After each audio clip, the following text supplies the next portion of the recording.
नमस्कार। रीट में जो आज टेस्ट हुआ था सीरीज टेस्ट कोड 1108, इसके अंदर जो मनोविज्ञान के जो प्रश्न पूछे गए थे उन मनोविज्ञान के प्रश्न के बारे में मैं डिस्कस करूंगा, उसकी व्याख्या भी आपको बताऊंगा और साथ साथ मैं ये भी बताना चाहता हूं कि हम लोग क्या करते हैं कि जब भी मनोविज्ञान को पढ़ते हैं या मनोविज्ञान का पेपर देखते हैं तो मनोविज्ञान को केवल यहाँ तक ही समझ लेते हैं कि मनोविज्ञान में सिर्फ यही पूछा जाएगा, वृद्धि और विकास के ही प्रश्न पूछे जाएंगे, या फिर इसमें हम समझ लेते हैं कि किसके अधिगम के ही प्रश्न पूछे जाएंगे, या व्यक्तित्व और व्यक्तित्व के बाद में बुद्धि।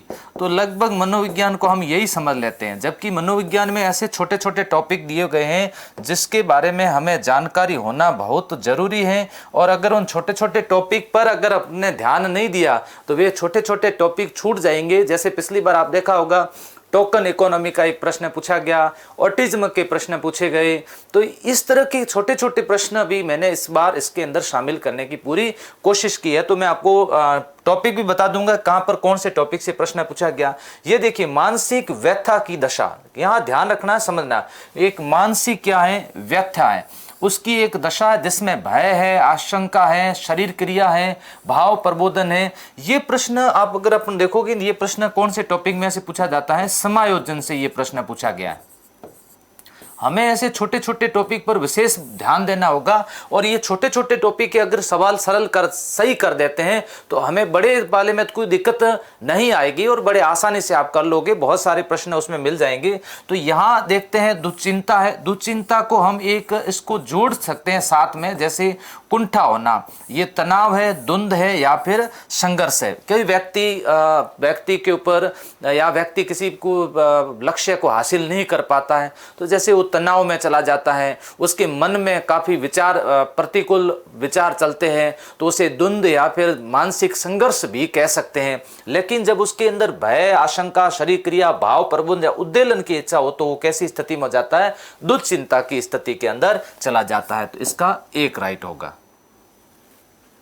ऐसी मानसिक क्रिया जो चिंतन, निर्णय, भाषा के उपयोग तथा अन्य उच्चतर मानसिक क्रियाओं से संबंधित है। यह जो सिद्धांत आपके दिया हुआ है ये किससे संबंधित है, और ये जीन पियाजे के सिद्धांत से संबंधित हैं, जिसको हम संज्ञानात्मक विकास का सिद्धांत भी कहते हैं। और संज्ञानात्मक विकास आपके टॉपिक इसमें आ जाएगा, वृद्धि और विकास वाले टॉपिक के अंदर आ जाएगा। तो वृद्धि और विकास के खूब सारे इसके अंदर प्रश्न इंक्लूड किए गए।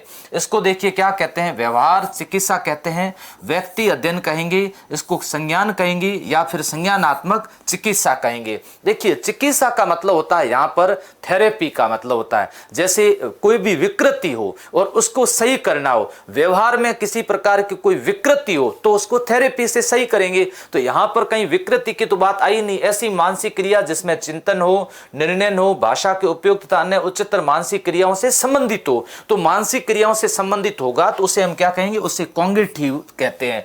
बात को अच्छी तरह से समझना है तभी जाकर के आप उत्तर दे सकते हो, सीधे आप उत्तर नहीं दे सकते कि यहां पर चिकित्सा क्यों की जा रही है। व्यक्ति अध्ययन की बात आती है तो इसे हम कैसे कहते हैं, टाइडमैन ने जो कहा था case study method. Case study method में होगा कि व्यक्ति के व्यवहार के किसको जानना है, कारणों को जानना है। तो यहाँ कारणों को जानने से संबंधित होगा नहीं। यहाँ उत्तर हो जाएगा आपके कितने नंबर, 3 नंबर आंसर होगा। आलोचनात्मक और विश्लेषणात्मक दृष्टि से सोचने की योग्यता की घोतक बुद्धि कौन सी है। अब देखिए, ये बुद्धि से संबंधित प्रश्न पूछा जाता है जिसमें स्टर्नबर्ग के द्वारा बुद्धि के प्रकार बताए गए। उसमें से देखिए, उसमें से 2 प्रकार तो उसमें से मैंने इसके अंदर इंक्लूड कर दिया गया है। एक तो प्राकृतिक बुद्धि है, दूसरा अंतरावैयक्तिक बुद्धि है, और फिर से घटकीय बुद्धि। अंतरावैयक्तिक बुद्धि का मतलब होता है स्वयं की क्षमताओं के बारे में जानना। इंटर नहीं, इंट्रापर्सनल है ना, ध्यान से समझना। कैसी बुद्धि, इंट्रापर्सनल बुद्धि है जिसमें स्वयं की क्षमताओं के बारे में जानने की योग्यता हो।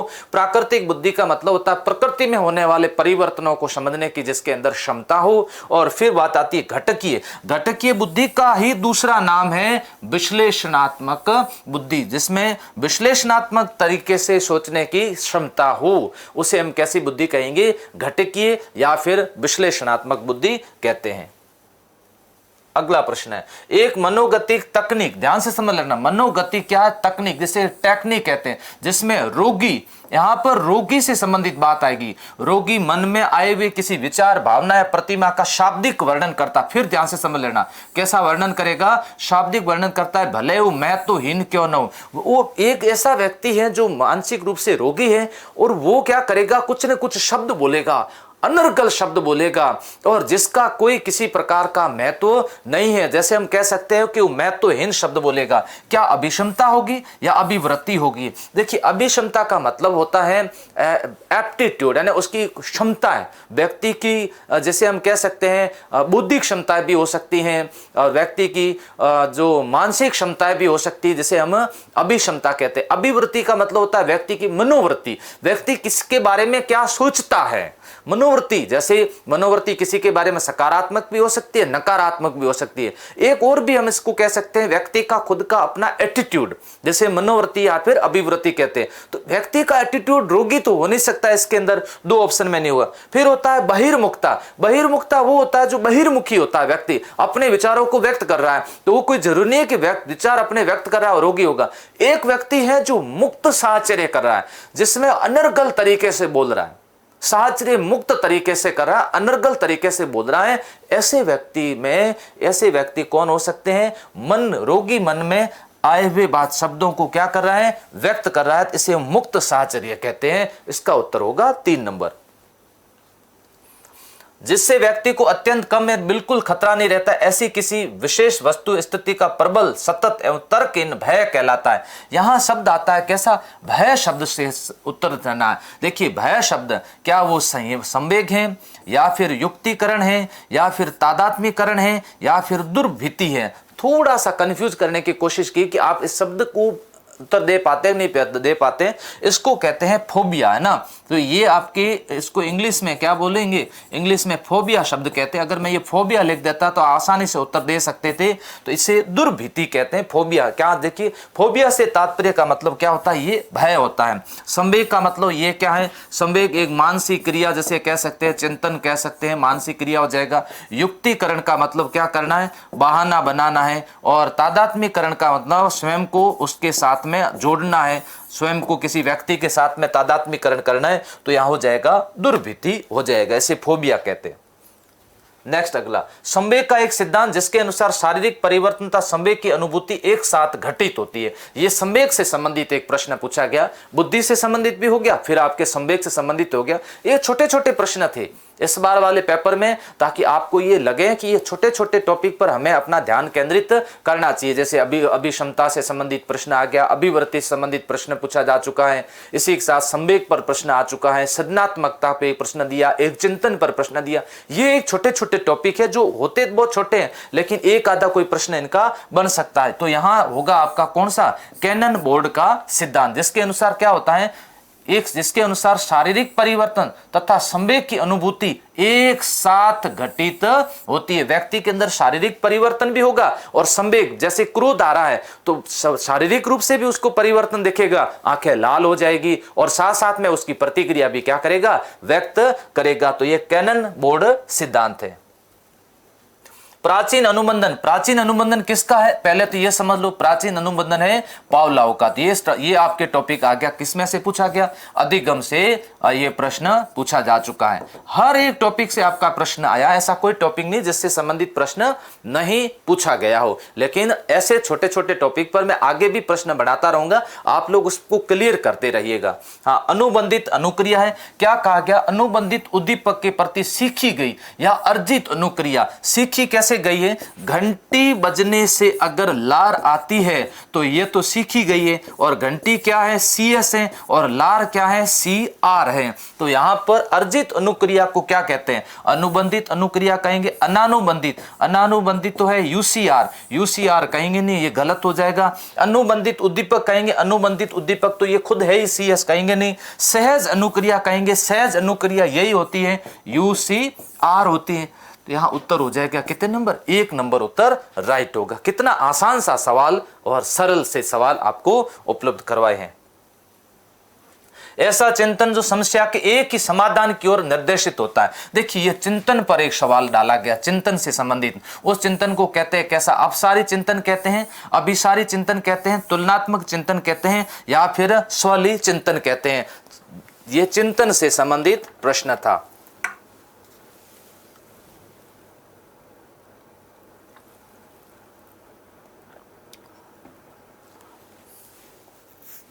हाँ, तो यहां क्या बताया? देखो अपसारी का मतलब होता है कैसा चिंतन? सृजनात्मक चिंतन, जिसमें मौलिकता हो, जिसके अंदर नवीनता हो। तो ये तो होगा नहीं। जो एक ही समस्या समाधान की ओर निर्देशित होता है उसे बोलते हैं कैसा? अभिसारी बोलते हैं। तुलनात्मक, दोनों में तुलना करना। स्वलीय चिंतन मतलब उठपटांग चिंतन करना, उठपटांग चिंतन करना। हिंदी में पढ़ते हैं ऊट पर टांग, ये उठपटांग चिंतन होता है। इसलिए इसका उत्तर होगा कैसा? अभिसारी चिंतन होगा। भारत के संविधान में निःशुल्क अनिवार्य शिक्षा संबंधित है। यह आरटी 2009 का प्रश्न पूछा गया है। 14 वर्ष तक के सभी बच्चों के लिए बिल्कुल सही बात है। निःशक्त बच्चों के लिए भी है, बिल्कुल निःशक्त बच्चे भी इसके अंदर शामिल किए गए हैं। सभी छात्रों के लिए, सभी छात्रों के लिए नहीं है। तो ये कितने हो जाएगा? 1 और 2, दोनों इसके लिए सही हो जाएंगे। अब देखिए यहां पर निःशक्त बच्चों के लिए, लेकिन निःशुल्क सभी निःशक्त के लिए नहीं, शब्द प्रयोग नहीं किया गया। तो निःशक्त कौन से? जो 6 से 14 वर्ष के अंदर शामिल होते हैं उनके लिए 1 से 2 इसके अंदर सही हो जाएगा। समझ आधारित प्रश्न था। क्रियात्मक अनुसंधान का सोपान कौन सा है? देखो ये आपके क्रियात्मक अनुसंधान पर प्रश्न डाला गया। समस्या की पहचान करना बिल्कुल है, समस्या का चयन करना है, फिर समस्या को परिभाषित करना है। तो इसके अंदर आपके सभी आ जाएगा। विद्यालय से संबंधित कोई भी समस्या है तो सबसे पहले उस समस्या की पहचान करो, फिर उसका चयन करो, फिर उसको क्या कर दीजिए? परिभाषित करिए। सारी चीजें इसके अंदर शामिल है। सतत एवं व्यापक मूल्यांकन CCE, ये देखिए CCE का एक प्रश्न इंक्लूड है इसके अंदर। निदानात्मक मूल्यांकन है, परख मूल्यांकन है, अर्धवार्षिक, वार्षिक, ये इसके अंदर बंद कर दिए गए। CCE ने कहा कि इसके अंदर क्या करो? निदानात्मक मूल्यांकन CCE के अंदर ये परख लेना, अर्धवार्षिक होना, वार्षिक परीक्षाएं जो पुराने पैटर्न पर चलती थी वो CCE के अंदर इसको लागू नहीं किया गया। तो ये एक टेक्निक के रूप में लागू किया गया। किसको? निदानात्मक मूल्यांकन को लागू किया गया। थर्स्टन तथा लिकर्ट किस मापन से संबंधित थे? देखिए यहां पर बात आती है थर्स्टन की और लिकर्ट की। व्यक्तित्व मापन संबंधित थे, अभिवृत्ति मापन संबंधित थे, अभिक्षमता मापन संबंधित थे, या फिर बुद्धि के मापन से संबंधित थे। तो यहां पर ये मैंने क्या कहा था आपको, ऐसे छोटे छोटे प्रश्न और छोटे छोटे टॉपिक इसके अंदर। देखो व्यक्तित्व के अंदर हम इस व्यक्तित्व के प्रकार पढ़ते हैं। क्रैशमर के प्रकार खूब सारे आपने पढ़े होंगे, हिप्पोक्रेटस के पढ़े होंगे, शेल्डन के प्रकार भी आपने पढ़े होंगे, स्प्रेंगर के प्रकार पढ़े होंगे। ये एक सामान्य, लेकिन इसके अंदर अभिवृद्धि, अभिक्षमता, फिर ये बड़ा टॉपिक आ जाता है। कौन सा? बुद्धि का टॉपिक आ जाता है। तो इससे संबंधित प्रश्न आपको तो लिकर्ट और थर्स्टन ने कौन सा? अभिवृत्ति से संबंधित दिया था। कौन सा शिक्षण सूत्र असंगत है? बताओ। शिक्षण सूत्र से संबंधित प्रश्न पूछा गया। शिक्षण सूत्र ज्ञात से अज्ञात की ओर होता है? बिल्कुल होता है। शिक्षण सूत्र सामान्य से विशिष्ट की ओर होता है क्या? बताओ। कभी भी नहीं होगा, ये असंगत है। शिक्षण सूत्र हमेशा विशिष्ट से सामान्य की होगा, स्थूल से सूक्ष्म की ओर होगा, विश्लेषण से संश्लेषण की ओर होगा। इसलिए आप शिक्षण सूत्र का एक प्रश्न, ये आपके शिक्षण सूत्र हमेशा कैसे होता है? विशिष्ट से सामान्य की ओर होता है। बच्चे जैसा व्यवहार करना, रक्षा युक्ति। रक्षा युक्ति किससे संबंधित? अपने समायोजन टॉपिक से। तो बच्चे जैसा व्यवहार करना तो पीछे की ओर लौटना, और पीछे की ओर लौटना यानी कि सिलेक्शन नहीं होने पर माताजी की गोद में सिर रख करके रोने लगना, ये पीछे की ओर लौटे हैं। बच्चे जैसा व्यवहार किया, इसे कहते हैं प्रतिगमन। दमन, अपनी दमन और शमन में क्या होता है? अपनी इच्छाओं का दमन करना, या छोटी छोटी बातें कोई उसको भूल जाना, कड़वी बात, नॉर्मल बात है उसका शमन कर देना। प्रक्षेपण का मतलब क्या होता है? फेंकना, जैसे हम कह सकते हैं अपनी नजर दूसरे, जैसे कोई भी चित्र देखते हैं उसको, उसके ऊपर अपनी नजर फेंक करके उसके बारे में सोचना, जैसे हम क्या कहते हैं? प्रक्षेपण कहते हैं। तो यहां प्रतिगमन हो जाएगा, प्रतिगमन। आइए टेलर ने सृजनात्मकता के कितने स्तर बताए? सृजनात्मकता के कितने स्तर बताए? 3 बताए, 4 बताए, 5 बताए, या फिर 6 बताए? देखो सृजनात्मकता में 1 बताया अभिव्यक्त। अभिव्यक्त ये सबसे निम्न प्रकार का बताया, उन्होंने कहा ये निम्न प्रकार का है। दूसरे बताया अन्वेषणात्मक। अन्वेषणात्मक। तीसरा उत्पादक। चौथा उद्याचारित। और पांचवा नवाचारित। नवाचारित।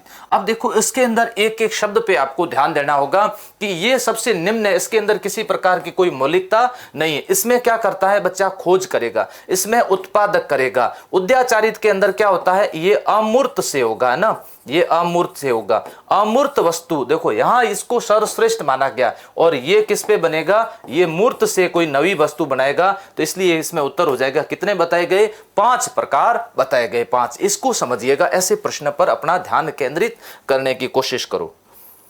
बाल अपराध का कारण कुछ अनुवांशिक दोष बताते हैं। बाल अपराध की बात आती है, सीधा सीधा उत्तर हो जाएगा सीजर लोम्ब्रोसो का प्रश्न आप याद कर लीजिए, सीजर लोम्ब्रोसो। ऐसे बालक जिनका सिर का आकार छोटा होता है, 9 से 10 इंच होता है, तो माइक्रो, माइक्रो मतलब बिल्कुल छोटा, माइक्रोसिफेली हो जाएगा। यहां दूसरे दिन हाइड्रो, इसमें 26 से 28 इंच होता है इसका। क्रेटिनिज्म जो होते हैं ना, ये क्रेटिनिज्म, ये बोने कद के होते हैं, ये बोने कद के होते हैं, ये तिरछे मुंह के होते हैं, इनका मुंह तिरछा होता है। कौन, मंगोलिज्म वाले होते हैं, तिरछे मुंह के होते हैं। तो यहां उत्तर हो जाएगा 1 नंबर आंसर राइट होगा, 9 से 10 इंच। ये प्रश्न किसमें पूछा गया है, ये प्रश्न कौन से टॉपिक का, ये है आपके बालकों से संबंधित है ना, विभिन्नताओं से संबंधित है, विभिन्न प्रकार के जो बालक हैं उससे संबंधित ये प्रश्न पूछा गया। इसके अलावा देखो ये भी उसी संबंधित, जैसे पिछड़े बालक, पिछड़े बालक का एक सवाल सिरिल बर्ट के अनुसार पिछड़े बालक, सीधा सीधा उत्तर है कितने से कम, 85 से जो कम है सिरिल बर्ट के अनुसार, ऐसे बालकों को पिछड़े बालक कहते हैं जिनकी बुद्धि लब्धि 85 से कम है। आरडी कैटल की तरल बुद्धि, देखो आरबी है ना, आरबी कैटल के द्वारा एक सिद्धांत दिया गया तरल बुद्धि का, और दूसरा दिया गया तरल बुद्धि, और दूसरी कैसी बुद्धि, ठोस बुद्धि। अब जब तरल की बात आती है ना, ये तरल, तो तरल किससे संबंधित, आनुवंशिकता संबंधित। ठोस किससे संबंधित है, पर्यावरणीय कारकों से संबंधित है। तरल कैटल एवं हॉर्न के द्वारा तरल बुद्धि ठोस बुद्धि का सिद्धांत प्रतिपादित किया गया था, आनुवंशिकता और वातावरणीय कारकों से संबंधित है। तो इसका उत्तर हो जाएगा कितने नंबर, 2 नंबर आंसर राइट होगा।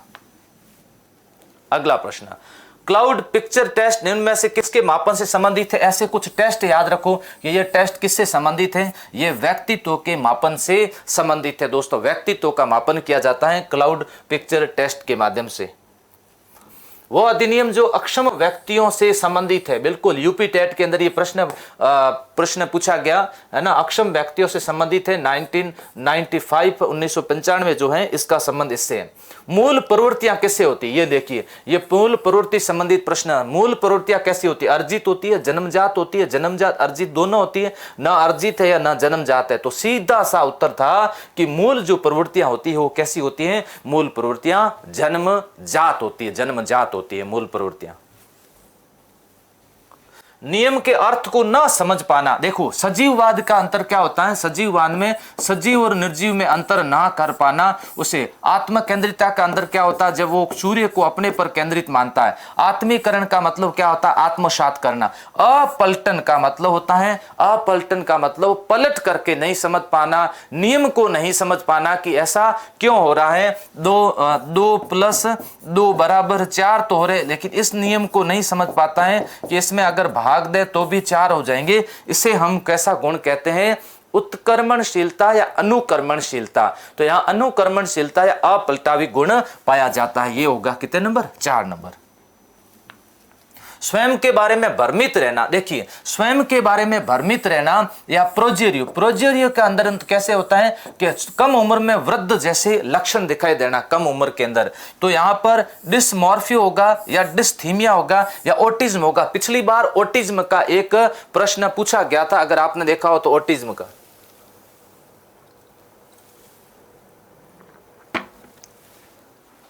हाँ, ऑटिज्म का मतलब क्या होता है, ऑटिज्म से सीधा होता है कि ऑटिज्म मतलब होता है जैसे समाज के अंदर वो जैसे शर्मिलापन दिखाना या एकांत में ऐसा अपना कोई कार्य करते रहना, जिसे हम ऑटिज्म कहते हैं। डिस्थीमिया का मतलब होता है मानसिक रूप से किस में रहना, तनाव के अंदर, मानसिक तनाव में रहना। और ये उत्तर होगा इसका डिसमॉर्फिया होगा। स्वयं के बारे में अगर कोई व्यक्ति भ्रमित रहता है तो उसे हम कहते हैं डिसमॉर्फिया कहते हैं।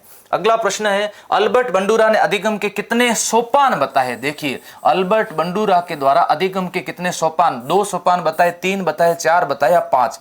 बंडूरा ने सामाजिक अधिगम का सिद्धांत दिया। ये आपके टॉपिक से आया, कौन से अधिगम टॉपिक से प्रश्न पूछा गया। तो इसमें क्या बताया गया, देखिए सबसे पहले कहा गया अवधान, किसके ऊपर, अपना अटेंशन। अवधान के बाद में धारणा, है ना। धारणा क्या मतलब क्या होता है, जैसे किसी वस्तु को सबसे पहले देखना, है ना, देखना, फिर उसको स्मृति के अंदर लाना, उसको धारणा।